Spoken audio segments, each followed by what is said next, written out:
Video start करने से पहले मैं आपसे एक बात पूछना चाहता हूँ। आपकी नज़र में दीपिका पादुकोण कौन है? मतलब क्या उनके दम पे कोई मूवीज आज तक चली है या उन्होंने उनकी दम पे 1000 करोड़ दिए? जवान, पठान, वो शाहरुख खान की मूवीज़ थी, कल की उन्होंने दी, उसमें प्रभास, अमिताभ बच्चन थे। तो भाई उन्हें किस बात की इतना घमंड है कि मेरी वजह से मूवीज़ चलती है, मैंने ब्लॉकबस्टर दिए। एंड अभी जो कंट्रोवर्सी चल रही है संदीप रेड्डी वांगा प्लस दीपिका पादुकोण, एंड अभी नई कंट्रोवर्सी निकल के आ गई है। जो कंट्रोवर्सी है वो मैं आपको बताऊं उससे पहले आप हमारी वीडियो को लाइक एंड चैनल को सब्सक्राइब जरूर कर दीजिए। तो देखो भाई, पहले तो संदीप रेड्डी वांगा ने लात मार के निकाला दीपिका पादुकोण को। सॉरी मैं गलत वर्ड यूज़ कर रहा हूँ, लेकिन भाई यही सच है, क्योंकि उनकी जो डिमांड है वो इतनी हाई हो चुकी है कि भाई उन्हें खुद को पता नहीं है कि वह बोल क्या रही है।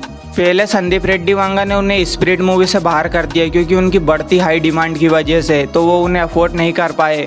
एंड अभी कल की पार्ट 1 जिसमें उनका बहुत ही सही रोल था और बहुत ही खास रोल था सुमिति का, अब उसका जो सेकंड पार्ट आने वाला है उसमें से भी दीपिका पादुकोण को बाहर निकाल दिया गया है। जी हाँ दोस्तों, आप ये हाइड स्क्रीन पर साफ साफ देख सकते हैं कि कल्कि के जो प्रोड्यूसर है उन्होंने खुद अनाउंस किया है कि कल्कि पार्ट 2 का हिस्सा नहीं है दीपिका पादुकोण। कुछ पर्सनल इश्यू की वजह से उनको बाहर निकाला जाता है। अब देखो भाई, जैसी रिपोर्ट्स है उस हिसाब से जो डिमांड है दीपिका पादुकोण की वो बहुत ज़्यादा हाई थी। उनकी डिमांड थी कि मैं 8 घंटे से ज़्यादा शूटिंग नहीं करूँगी, एंड उसी के साथ साथ मेरे साथ जो मेरे क्रू मेंबर आते भाई उनके साथ 25 लोग और आते, उनके लिए लग्जरी खाना और लग्जरी होटल में उनकी बुकिंग की जाए, उन पर दिल खोल के खर्चा किया जाए। एंड इसी के साथ जो उनकी अगली डिमांड थी वो थी कि मेरी फ़ीस कल की पार्ट 1 में जितनी थी उससे 30% बढ़ा के मैं फ़ीस लूँगी। तो ये सब देख के प्रोड्यूसर को अच्छा नहीं लगा, हालांकि वो डिमांड पूरी भी कर देते, लेकिन भाई उसी के साथ प्रभास भी तो है भाई, वो इतना बड़ा स्टार है, वो कुछ डिमांड नहीं कर रहा, तो आपको इतनी डिमांड करने की क्या ज़रूरत है? एंड इसी वजह से ये बात कल्कि के प्रोड्यूसर को पसंद नहीं आई और उन्होंने दीपिका पादुकोण को बाहर निकाल दिया। एंड ये चीज़ देखकर जो कोई सबसे ज़्यादा खुश होगा तो भाई वो अभी आज के टाइम पे संदीप रेड्डी वांगा ही हो गए, क्योंकि उनको सब लोग बोलते हैं कि संदीप रेड्डी वांगा ने स्पिरिट से निकाल के उनको गलत किया। बट भाई मेरी नज़र में कोई गलत नहीं किया। अगर इतनी हाई डिमांड रखोगे तो भाई प्रोड्यूसर तो निकालेंगे, एंड सेम चीज़ कल्कि के प्रोड्यूसर ने की। तो भाई जो भी हुआ वो अच्छा ही हुआ, क्योंकि एक तो 8 घंटा कोई वो तुम्हारी ड्यूटी नहीं है काम करने की, वो कोई जॉब नहीं है भाई, उसमें 10 घंटे भी लगते हैं, 20 घंटे भी लगते हैं।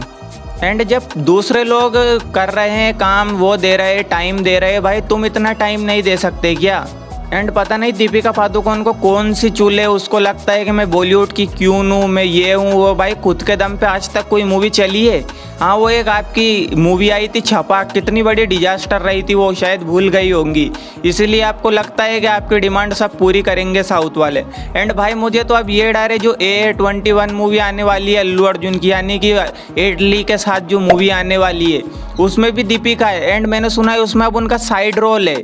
तो भाई वहाँ कहाँ गए तुम्हारे नखरे? वहाँ तुमने नखरा नहीं किया, बस यहीं पे, या आपको प्रभास से दिक्कत है। एंड एक जो सबसे अजीब चीज़ है वो ये है कि दोनों मूवी में जो हीरो थे जिनमें से निकाला गया दीपिका को, वो दोनों में प्रभास थे भाई।